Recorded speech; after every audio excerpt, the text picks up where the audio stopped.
Hi, everyone. Welcome to August's An Evening With, and we are delighted to welcome David Ayliffe, who will be talking about kindness and his experiences in this space and how real men can teach the world to be kind. This is a recording by the Centre for Men and Families, and we hope this is a helpful space. Our next An Evening With will be coming in September 12th, and it's with David Clough, talking about what does it mean to do your work and what does that look like. But I want to begin by reading a poem, and I'm going to share the screen so you can hopefully see this, and then I'll hand over to David.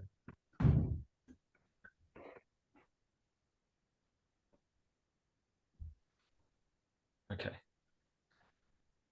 Kindness. Kindness. To recap what we know now, it did not begin in a laboratory in Wuhan, nor with a pangolin or bat, but it already lay dormant within us like a seed, waiting for the right conditions to thrive. The symptoms of kindness are many and various, and may include some or all of the following: teardrops, sudden laughter, a feeling of warmth, and a peculiar uplifting of the heart. It leaves its traces everywhere, from boxes left on doorsteps to conversations over fences. It can be transmitted over vast distances, through a phone call, or from a smile across a street, or a certain softness of tone spoken beside a hospital bed. It affects young and old equally. There is no race or gender immune from it. It has power to topple corrupt governments.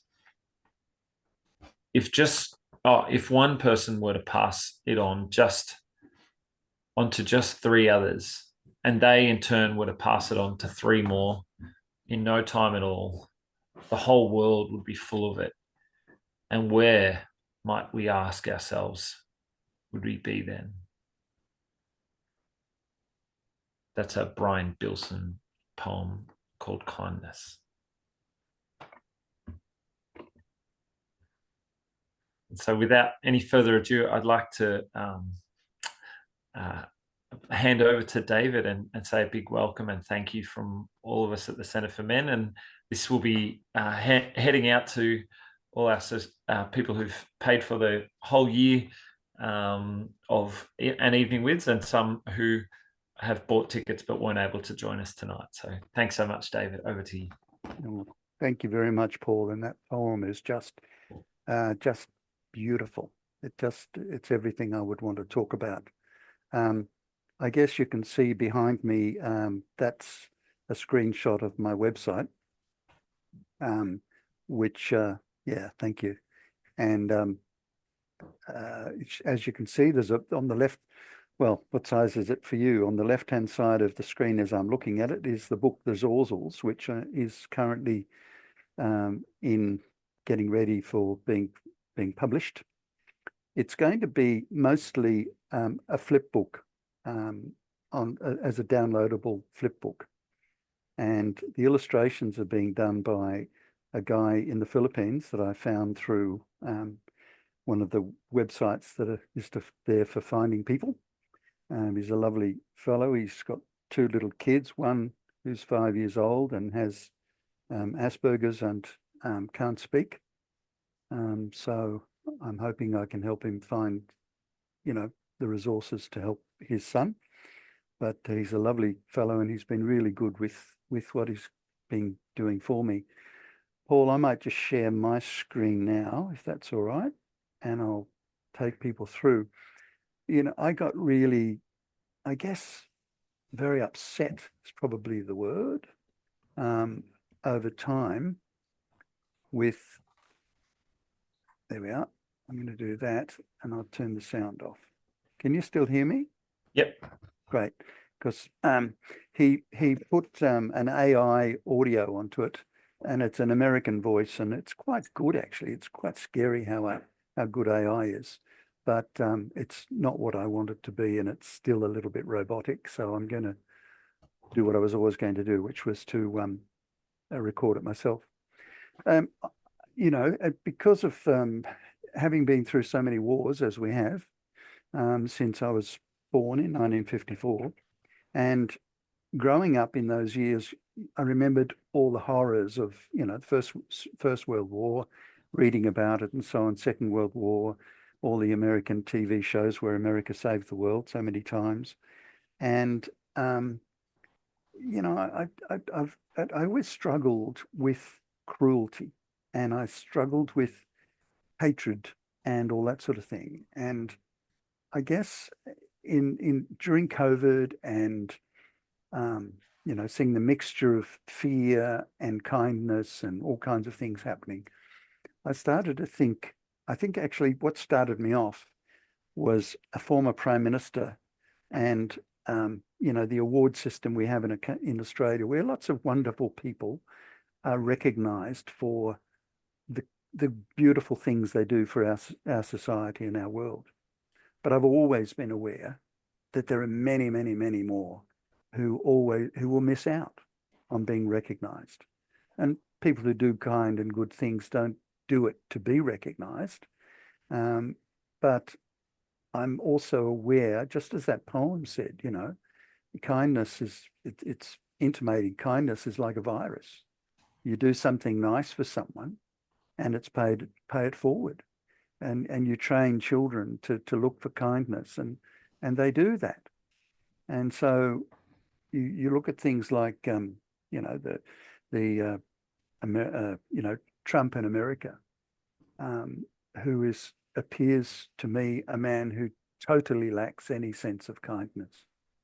And it worries me because I've seen, as we all have, even it's just from history books, what happens when you take kindness out of a society. So I think it was the knighting of a certain prince that made me think that maybe the recognition of good things in the community should be given at a grassroots level to children and not to the leaders and even us as adults. And my vision or my dream was that by doing that, we would actually be able to get a generation that would rise up able to look for, recognize, and enact kindness amongst their peers and in their communities. So this story that I came up with is about two people. You can see them there. They are the Zorzals, and I made up the word Zorzals. Actually, strangely enough, I discovered that a different spelling of that name reflects, I think it's a sparrow or something like that. But the spelling I've got is quite unique. And they are stick people, as you can see. And so you'll find what happens is that the people in this town, they come from nowhere to Lingalonga town, where everybody is cuddly. So some are very cuddly and others are not quite so cuddly, but they're all cuddly, whereas there's nothing to cuddle about the Zorzals. And the people in the town, much like us, all drive fast cars. They live in big houses and all that sort of thing. But the Zorzals are just happy. We don't know where they came from. They came from who knows where. And they're happy just to live in their tent on the outskirts of town and, live a very simple life. So the people in the town decide that, these people have to go because they're so different to us. And I heard Chris talking earlier about refugees and the struggles that they have. And during COVID, I also started a charity which was to support queer refugees in East Africa, which seems an unusual thing for a man of my age, a heterosexual man, a grandfather and father of kids, to do.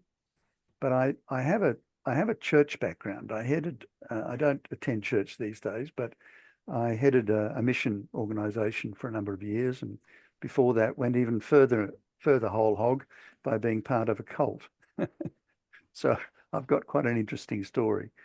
And the thing that really upset me was when I realized how many people in fundamentalist churches in America, preachers on television, all this sort of thing, preach hatred against these queer refugees. And what that has meant is that their lives are completely without kindness. You know, they flee Uganda where, for example, and to quote the scripture, if you gave a cup of water to a gay man or a trans person in Uganda, you could risk going to jail for 15 years. A cup of water. I know that might seem like an exaggeration, but I'm using it in the sense that, you know, people, if you rent property to them, if you give food to them or whatever, then you are aligned with them and you can be treated in that way. So I started this very small charity, and we have been supporting a number of safe houses in Nairobi and so on. And on this Sunday, I will be actually welcomed into a church that is going to embrace what we do, which is really lovely. And I'm looking forward to that.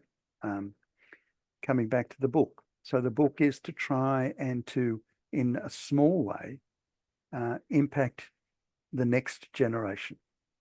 That the children will start to judge people by kindness.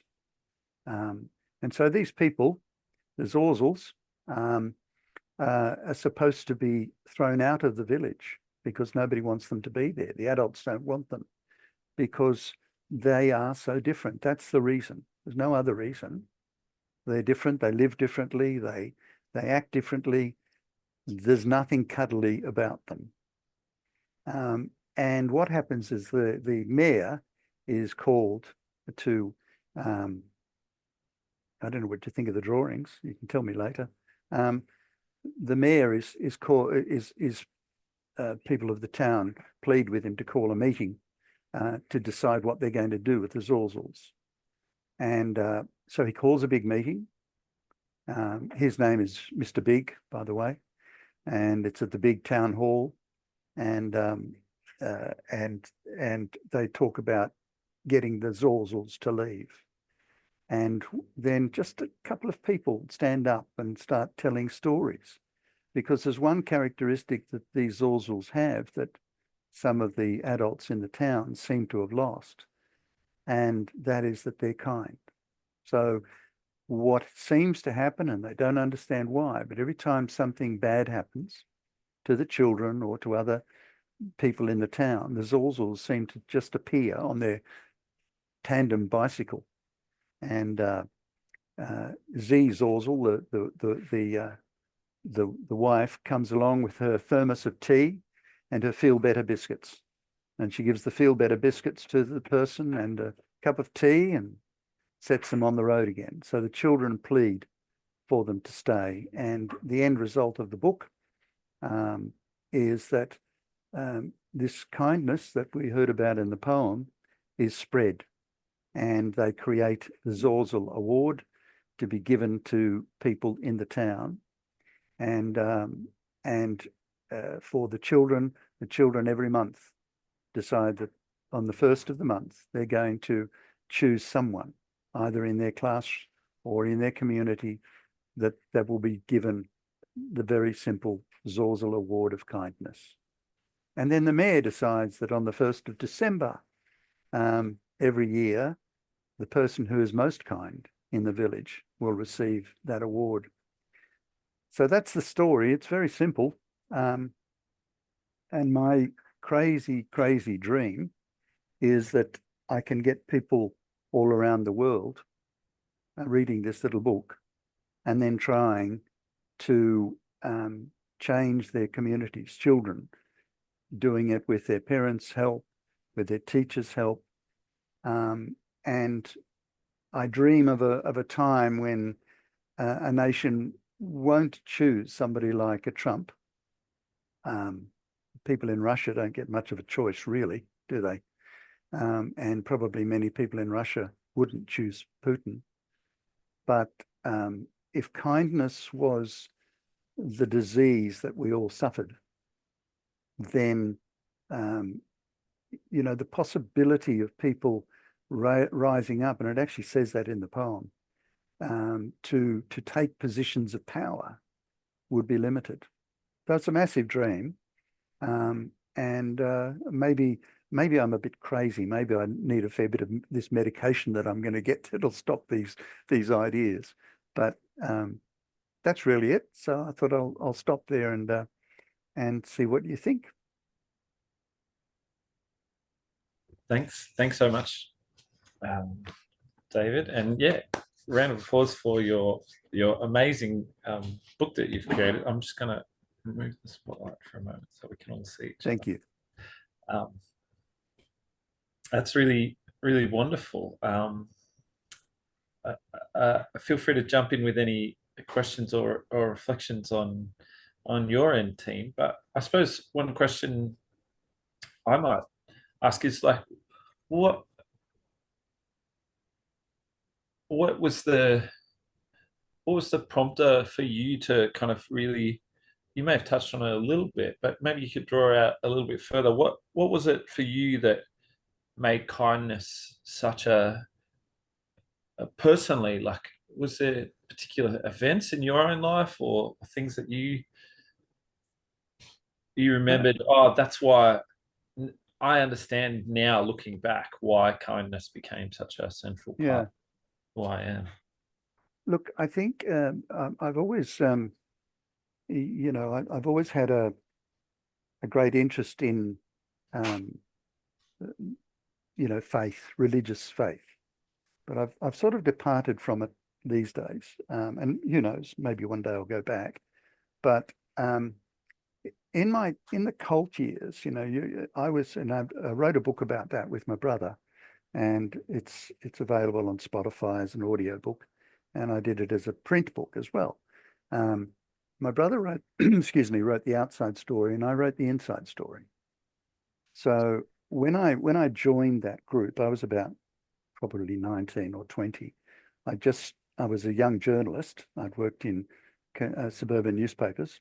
In fact, I had been working on the inner and outer Observer newspapers in Brisbane, and I'd been up there for a few months working in Nunda and other places. I lived out in Deagon, so Scarborough and Redcliffe. I know, from many years ago pretty well, and so when I got this sort of call, this religious call at the time, Christian call, and I then went out feeling that that God was calling me to do something, which was a thought that I'd had throughout my childhood as well. Things sort of fell into place for me in different ways that eventually saw me joining a church. In fact, I was writing for the Sydney Anglican Diocese. They're one of the journalists on their magazine. And then I went to a church in Surrey Hills in the city of Sydney, if anybody knows it. And it was a beautiful old Blackett church. And there was exorcisms going on there.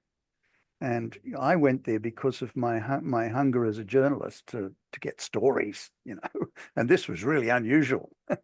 So I went there, and anyway, cut a long story short, I felt I didn't like what I saw, but I felt that I was meant to be part of that group. And eventually it left the Anglican Church and became a cult. So here was I with this passion to be, fully on for God, and so on. And it took me another 21 years until the person who actually claimed to be God had died, and I was in charge of the whole group for about 5 years, and then was able to address the idiocy of what we had believed and lead everybody to renounce it. And then we actually closed the whole thing down, and I moved on from there. But as I reflect on that, one of the biggest things that I regret from that time was the suffering that my choices to believe what I believed and to be part of this group as I did. You know, there were good things out of it. I met my wife there. We've got our wonderful kids and our beautiful grandkids. So, you know, you can't actually ever say, if I had my time over, I wouldn't have done this, you know. But, I recognize that one thing that was lacking from our fervent, zealous lives was simple kindness. And the treatment that I didn't want to do, by the way, because you do what you feel you are called to do. But my parents suffered terribly through this because they hardly got a chance to know, my kids when they were little, and I'm a grandfather now, and it came back to me when my first grandchild was born, and she turned 15 yesterday. And I just remember the wonderful feelings that I had and the love that I had for this child. And then it brought it back to me how my choices of not being simply kind had stopped my parents from experiencing this, how cruel that was. So that still stays with me. So there are other things. And I've been actually thinking as I've been leading up to tonight, I've been thinking of kindness again in new ways, actually. And one of the I mentioned earlier the cup of water, which is Jesus says, if you'll forgive me saying, about if you give a cup of water to one of the least of these my brethren, you do it unto me, right? And then I think to myself, well, kindness itself is one of the least of the things that we can do. An act of love, a deep act of love, and think of it perhaps in a war situation where in many there have been many stories of someone who has taken a bullet so his friends can live, or someone has gone in the midst of bullets to rescue someone. I mean, that is massive. But an act of kindness is just a simple thing. It's little, and yet it also can change the world. So I suppose I've pondered that for many, many years, and it was the real thing to answer that one for you, Paul, is that there was one I won't say who it was, but there was one person who was acknowledged, and you may, from what I say, you may pick it up, for in the Australia Day Awards many years ago. And that person had been extremely, in my view, cruel because of their interpretation of their Christian faith to people who my charity now tries to help, right? And it upset me that this person was being recognized so highly, and yet whilst many people would recognize that person as being a really wonderful person for doing good things, the people in the community that I'm trying to help would only experience cruelty and unkindness in that person's words. So I hope there was a long answer. No, that was really, really interesting, David. You have such an interesting life, and so I really it's a crazy life. Yeah. Over to anyone else. Does anyone? David, I like the way you are presenting this to children. It's so different to, I mean, children sort of have that natural, they want to learn, they want to, sponges that absorb, but they don't have all the baggage that we as adults have. Yeah. And yet they're growing up with this sort of competitive, it's all about success. And I love this because it's not that. It's, you know, your success is in your heart. Kindness is the heart, and those acts of kindness anyone can do. So they don't require you to be, you know, a good runner or really good at maths or something like that. And so, yeah, I just think that that's lovely. Just sort of picturing that, you know, catching someone being kind.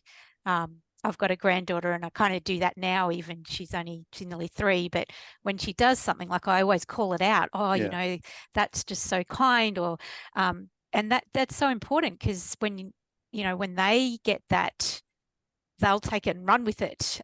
Whereas we have lots to learn, but it's harder. We unlearn as well. Oh, that's so true. Yeah. But and it just popped to mind, so I will say it. But as you were talking about the kindness, one time my husband was in a war. He was at war, and I have 5 children, and I was just done. We'd had so many things happen while he was away, and I was on my way to lead a women's group, and I had to stop at Coles to get something, and I just stood in the shop, just glazed. I couldn't even kind of cognitively. I just looked at all the tins. I think I needed a tin of something, and I just couldn't even kind of, where is it? Yeah. And this never happens. But this person, a Coles worker, just walked up to me and said, "Do you need help? Like, what are you looking for?" And I sort of went, "Oh, whatever it was." And they went and got it for me and said, "This is it." And I, like, that little act of kindness. That person had no clue what was going on in my life, but that touched me, you know, so deeply. Like, it came to mind as soon as you were talking, how that, those little acts of kindness mean so much to others, or like to us, way more than a lot of other things do. Took that person 30 seconds to do it, but it really did touch me deeply that somebody cared. So that's exactly what we're talking about. It's all those little things that make such a big difference to another human being. Yeah, absolutely. Thank you. Thank you. It's great. Oh, thank you.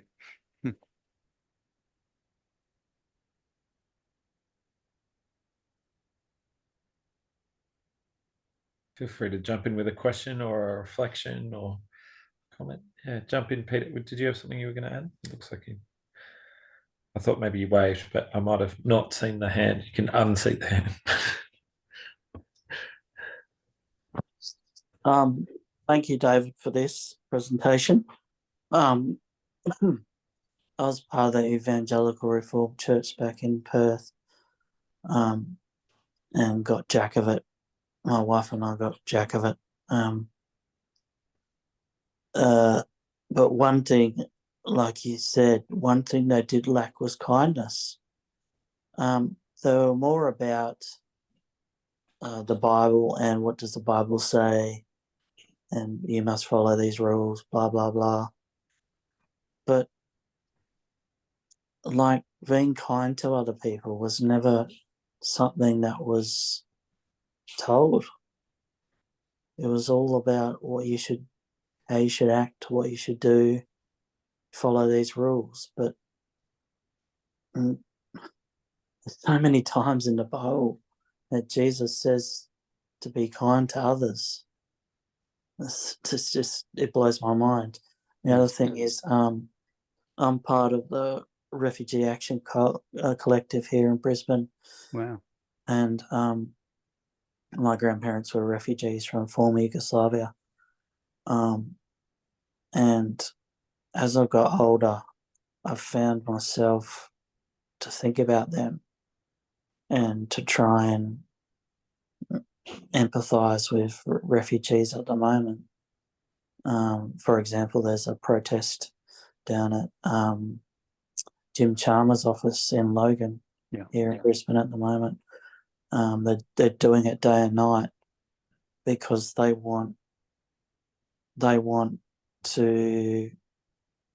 rights like you and I have. Yeah. Like, if I was a generation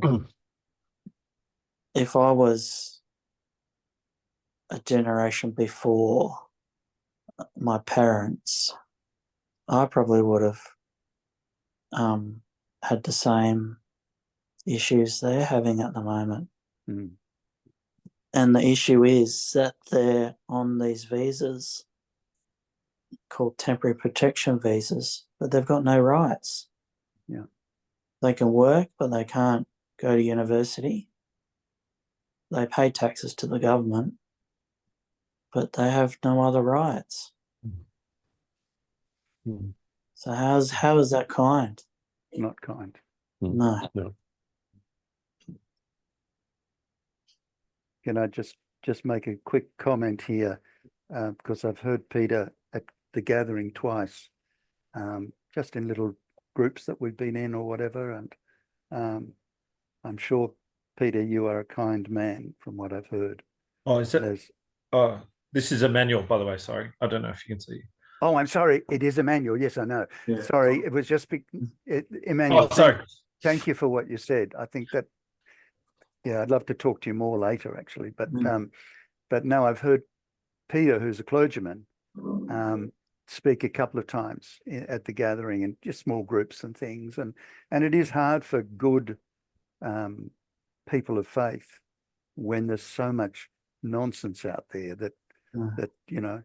And Peter might make you feel a little bit better that the church that, and actually I got quite teary about it when I got such a warm welcome from the minister to go there on Sunday.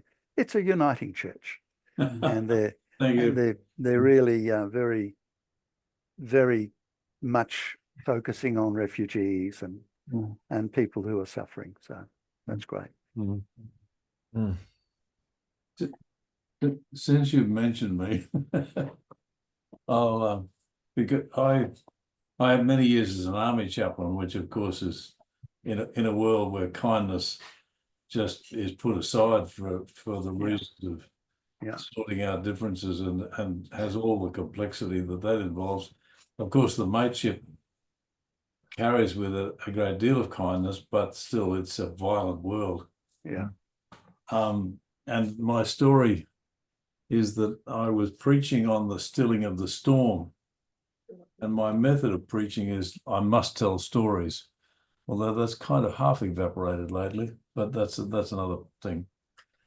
And I'm thinking I need a story. And now I look back and think God said to me, look, write your own, you're good at it, which is a strange thing. And without writing anything, I had a whole story about John and Jack going into theological college to train for ministry and forming a great friendship. And in their third year, they go off and do their placement to learn under another clergyman how it all works. And then in their fourth year, they do the final subjects, and one of them is ethics. And the lecturer says, now I'm going to give each of you a topic to present during class. And Jack gets, John and Jack, of course, are shadows. Jack gets war and peace. Now, he comes from a background which is utterly pacifist, so that killing is never, ever acceptable, so that war is just off the picture. And in contrast to the unkindness we see in so many cultish type groups, that can be easily argued, or can be reasonably argued from the scripture. And so he presents in class, this is my point of view. And John says, mate, it doesn't quite, wait a minute, if your mother is being attacked, you won't just sit by idly. If your wife is being attacked, you'll do something, and you might even call the police, and we give them the right to use lethal force. And if your daughter's being attacked, and the last time I told this to someone, they said, yeah, all bets are off. You'll attack the attacker. And well, you can imagine what happens to a friendship when that sort of debate goes on. It just fell apart. Off they go to separate places, no Facebook interchange, no Christmas cards, nothing. Anyway, after a period of time, the grapevine says that Jack is dying. It's a muscle wasting. He hasn't got much time left. And John is suddenly struck with, I want to go and see him, because we had this great friendship which fell apart. but he doesn't know how to do it. How do you enact kindness in that, to pick up your word? And then he has a dream one night.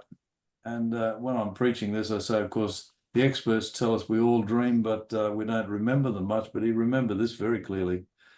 He's in his backyard, in his garden, and there are cats, and he's sick of the cats. They're messing things up, and he wants to get rid of the cats. So he tries to herd the cats, and they get cranky and snarl and spit and scratch and carry on. And then the scene changes, as dreams do. And suddenly he's sitting on a bench, and it's like as if he's listening carefully to the cats and speaking gently to them. And the cats just transform. They're purring, they're sleeping, they're rubbing up against him. It's just all peaceful. He wakes up and thinks, what on earth was that all about? And of course, it doesn't take long to see, well, if I'm going to go and visit Jack, all I can do is listen carefully and speak gently. And thereby the storm is stilled. And when I tell that story, I think there are so many unresolved issues in it that it's crazy. But in another sense, having tonight, it says all we can do is listen carefully and speak gently. Yeah. And that's another expression of kindness. Mm. But the unresolved issues about when is it ever right to prevent someone, or when is it right to, all that stuff just hangs out there, and I don't ever answer that. I just leave with the sense of life is complex, life is difficult, and I've lived that having been an army chaplain. Yeah, still don't have answers in a way, other than there will be times when it's difficult and challenging.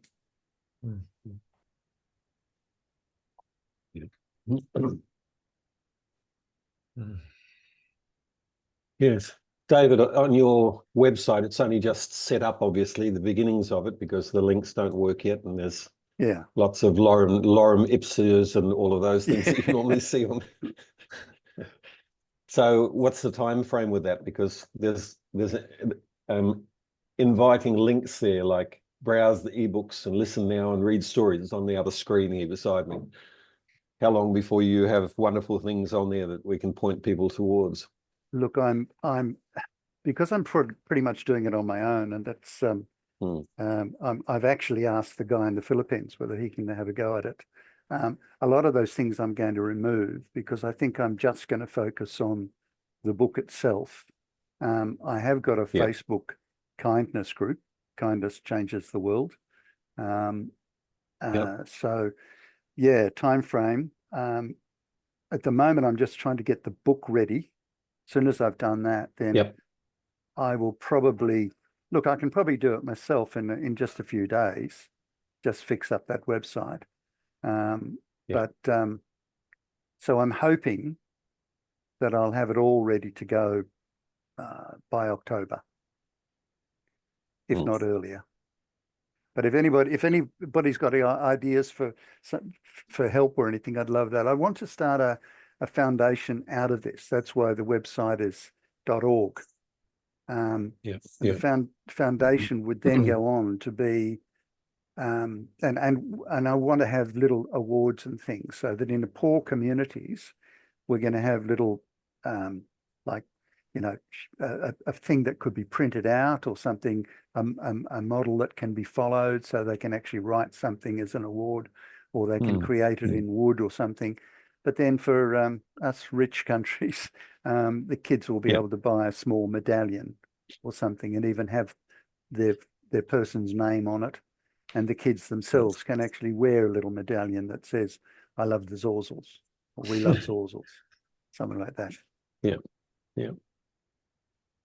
Does that answer your question? Yeah, sure. Yeah, with websites, when they're under development, are usually only discovered by people who listen to someone else talking on a presentation like this, and you mention it, and they go and say, "Hi, yep." So mostly there are so many zillions of them out there that they don't get discovered unless you wave a flag. And I did actually buy I mean, some of these things has been quite amazing because my life has been, you know, working either in charities or in the cult years and so on. So I've never made much money. But then during COVID, I fell into literally, well, not, I didn't actually fall, but I got into disability work about 13 years ago. And that was from a men's weekend retreat. And what happened was somebody called me, and at the time I was working for a hospital here in Melbourne in fundraising. And I was really over it, really sick of it actually. But not the hospital was wonderful, but I just felt I wasn't able to do the job very well. And this person rang and said, look, you know, so-and-so wants to go on this men's weekend. Now, so-and-so was a young man of about 30 who had been horrendously injured in a car accident where his mother had been driving when he was 8 years old. And so he had brain injury and so on. And so this person said to me, look, he needs a carer for the weekend. And I said, well, I've paid to come. No problem. I'll look out for him. That's not a problem at all. And then they said to me, he said to me, well, you know, no, you have to register and be paid for the weekend. And this went against the grain, really. But I did it because he said, look, if you don't do it or somebody else doesn't do it, he can't come. So I did that. And then they kept offering me other work. And I was working with one old chap who died only about a month or two ago. I've been telling people that he sacked me, but the reality was he died. And I'd been working with him 3 times a week for 12 years, going down to the nursing home. Quite an unusual fellow, but I'm waffling a bit here. But so that's how I got into that sort of work. And yeah, I think I lost that kindness there. That your act of kindness transformed your world. Oh yes, absolutely. Basically. No, it's true. It's true. And now that I've got this diagnosis, I can see why I struggled in different roles that I was in. I mean, you learn to mask it and, you know, all that sort of thing, and you learn to achieve as much as you can. But yeah, so I just loved doing what I did, and I still do. You know, I've got people we take on respite, and twice a week I do a Zoom, and the counsellor the psychologist who's met me today, I went on Zoom and she said, "Oh, you've got funny glasses on," and it was from the night before I'd put virtual glasses on because last night I had my Zoom chat with them, and so on. Yeah, but kind, you know, you're kind to someone else, and it comes back. You know, you do feel better. You know, we all know that. That's nothing new. The whole thing about compassion and how transforming any involvement in compassion is. You know, it's it used to be the field of of churches talking about compassion, but it's now regarded as a secular discipline, and how important that is transformative on people's lives. Physically and socially and all sorts. So absolutely. But even better when it's not done in that context. It sounds like it's a pill that you take. You know, you become compassionate, and therefore it'll heal you. But you want it to spring from, I guess, some Zorzal style that flows from who they are. Yeah. Little acts of kindness. Yeah. So I do appreciate everybody listening to me tonight and hearing this, and I'll keep you posted. And when I can send you a finished PDF, I'll do that. That'd be wonderful. We'll definitely send that out to everyone. And a huge thank you, David, for your time and for sharing your creativity and your journey, your story, and your experiences of how kindness has transformed your lives and transforms the lives of people around you. I'm struck often as a teacher. I think one of the most significant things I can be is kind to kids. and that kids know that straight away, and they recognize the kind of person that you are. They've Yes. a really good BS detector and consistency and kindness, and that it's complex, and you have to have expectations and whatnot. But if you can try and be kind, and I think it really does open up connections and relationship and possibility in otherwise pretty difficult circumstances for some people. And, yeah.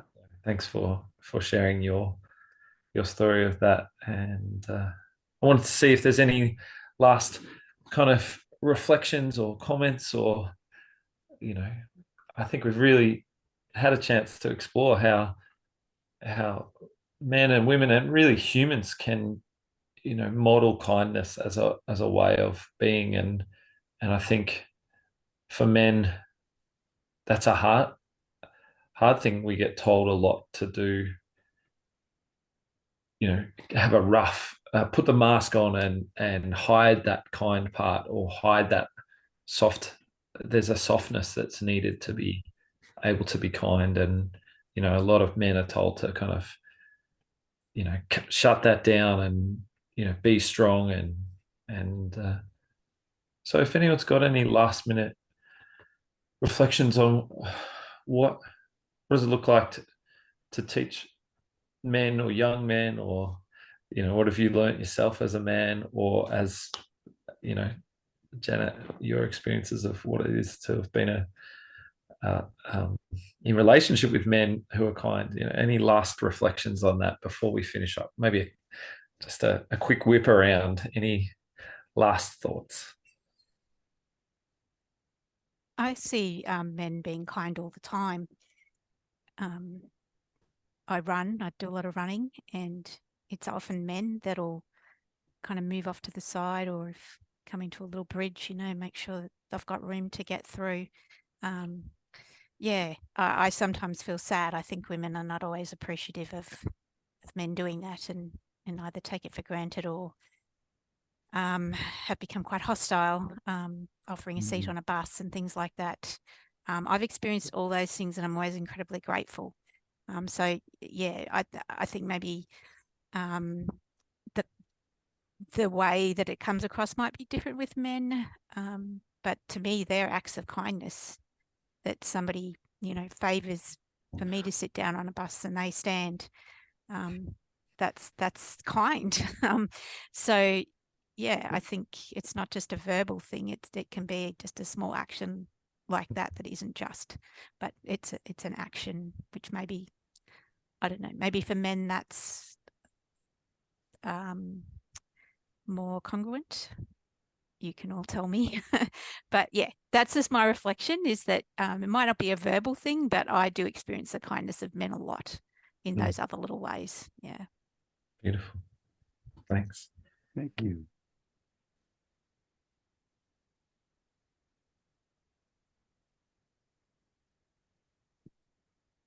It's curious when, if I can just say briefly, that the opposite of kindness, you can see in so many places. A very dear friend of mine was born in Sicily, and he was in the SAS of the Italian army and fought in many different places.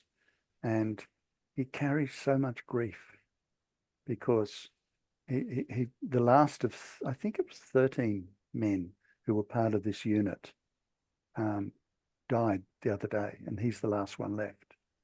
And he's told me more than he's even told his wife, because he feels so ashamed of the things that they did as soldiers, that they were expected to do, murders and, in the name of war. And he feels such guilt for that. He's a very kind man. He works with us, and he loves our folk. And he's not quite as old as I am, but he's not as well as I am. But he's just very kind to the folk that we work with. But he tells a story which was a very brief thing, and what it was, that when he came home to visit his mother, and he'd gone off to enlist in the army when he was 15 or 16 or something, and he came home to visit, and he was so traumatized by what he'd experienced that he had to tell his mother, "Don't touch me if I'm asleep." And I've heard this many times, and Peter's probably heard this too. Don't touch me. If you want to wake me, stand at the door and call out, because he would react in the wrong way. And his mother, you know, a Sicilian Italian woman, said, "I gave the army my boy, and they sent home a killer." And that just cuts me. How we need kindness. Awful, isn't it? But kindness is wonderful, and he's very kind to our folk. I've talked to him only yesterday about coming to the Melbourne retreat, and I want him to go to the gathering next year. I think he'd love it. It's a good little plug for our Melbourne retreat, which I forgot to mention at the start. So if you're in Victoria or Melbourne or the surrounds, it is the weekend of November 8th to 10th. And it'll be, further details coming and tickets to be purchased at there. But it'll be a great time for people in this part of the world to connect. Wonderful. Any last thoughts? Otherwise, we might wrap it up there, everyone. Wonderful. Well, half of it. Thanks. Yeah, thank you. Thank you. Yeah, on behalf of all of us here tonight and all those that are watching this later on, huge thank you, David, and for your sharing of your life and your story, and for your reflections and invitations and reminders around kindness. I feel like that reminder that people will forget what you say, they'll forget what you do, but they'll never forget the way you make them feel. And and I think kindness really goes hand in hand with that truth. And you've really embodied that for us tonight. So thank you so much. Sorry, I'm coughing my way out here, but I'm going to pause the recording here and say, hope everyone can join us for our next evening with on September 12th with David, not David Ayliffe, David Clough. Too many Davids. Never too many Davids. My dad's name is so there we go. Good on you. I'll just pause the recording and then we can do